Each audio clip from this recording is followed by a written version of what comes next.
constat qu'on peut faire, c'est qu'on vit dans un environnement de plus en plus bruyant et que les jeunes, notamment, s'exposent à des niveaux sonores extrêmement élevés qui avant étaient des niveaux qu'on trouvait dans l'industrie. Ce matin, c'est donc l'audition, le fonctionnement de l'audition en cas d'audition normale, entre guillemets, puis en cas de déficience auditive. Donc on a une population qui, tout d'un coup, jeune, s'expose à des niveaux qui, de toute façon, vont rendre sourd. L'ouvrier qui a travaillé à marteler, par exemple, sur du métal toute sa vie, il est sourd forcément à la fin de sa vie s'il n'a pas eu de protection auditive. Donc là, on est dans un vrai problème de santé publique concernant les jeunes qui s'exposent et de façon agréable, c'est-à-dire qu'ils prennent plaisir à cette musique. Quand les cellules sensorielles amplificatrices font bien leur travail, elles tirent cette courbe vers le bas. Notre oreille est un système compliqué. Je vais même parler du système auditif pour être complet. Donc, nous avons une oreille qui est censée capter le son, le traiter, éventuellement séparer les différentes composantes, les différentes fréquences constituant le son. Et cette oreille transforme ce son qui est une vibration acoustique en impulsions électriques qui seront véhiculées vers le cerveau, vers le système auditif central, qui lui va être en charge de la détection des messages et puis aussi de leur interprétation. Une situation où on n'entend pas bien, restituer une information de relief sonore nous permet d'entendre.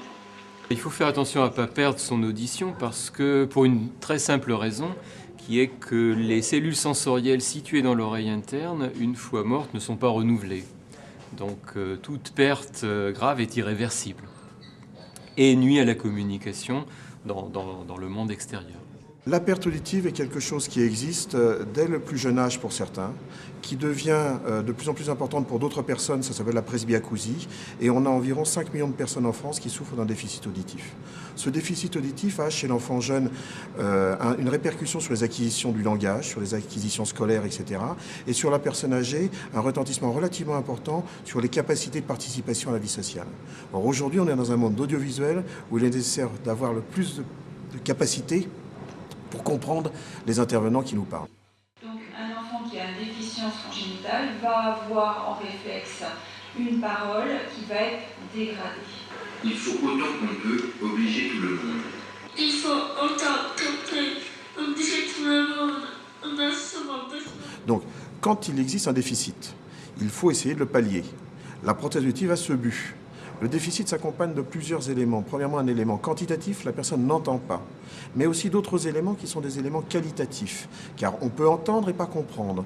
Pourquoi ? Parce que, hélas pour nous, la surdité entraîne une dégradation de la qualité de l'oreille et fait de telle sorte en réalité que cette surdité a un impact relativement important sur la compréhension. Il y a d'ailleurs une étude qui est très intéressante qui a été faite dernièrement par un groupement de recherche qui s'appelle le GRAP, qui montre d'ailleurs qu'il y a un impact sur les troubles cognitifs lorsqu'il n'y a pas de stimulation, voire aller jusqu'à la démence. L'étude a montré qu'on avait 2,69 fois plus de chances d'être dément si on était malentendu que si on ne l'entendait pas. C'est pour ça que l'appareillage devient en réalité une obligation. La prothèse reste coûteuse pour les malentendants parce qu'effectivement le problème en France c'est qu'elle est très mal prise en charge, contrairement à beaucoup d'autres pays.